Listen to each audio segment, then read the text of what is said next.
السلام علیکم ناظرین، ایک پل کی نصیحت میں آپ لوگوں کا ویلکم کرتی ہوں۔ حضرت ابو ہریرہ رضی اللہ تعالیٰ عنہ روایت کرتے ہیں کہ ایک شخص نے رسول اکرم صلی اللہ علیہ وسلم کی خدمت میں شکوہ کیا، اے اللہ کے رسول، میرا ایک پڑوسی ہے جس نے ناک میں دم کر رکھا ہے، اس کی تکلیف سے میں عاجز آ چکا ہوں۔ رسول اکرم صلی اللہ علیہ وسلم نے ارشاد فرمایا، جاؤ اپنے گھر کا سامان نکال کر راستے پر رکھ دو۔ وہ آدمی گیا اور اپنے گھر کا ساز و سامان نکال کر باہر رکھ دیا اور وہ وہیں بیٹھ گیا۔ راہ گزر لوگ اس کے پاس آتے اور پوچھتے، کیا بات ہے، تو گھر سے سامان نکال کر یہاں بیٹھ گیا ہے؟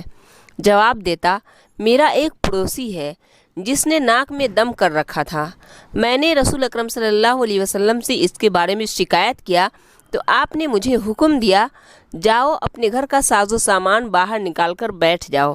یہ سن کر لوگ کہنے لگے، اللہم العنہ اللہم اخزہ، اے اللہ اس پڑوسی پر لعنت فرما، اے اللہ اس پڑوسی کو رسوا کر۔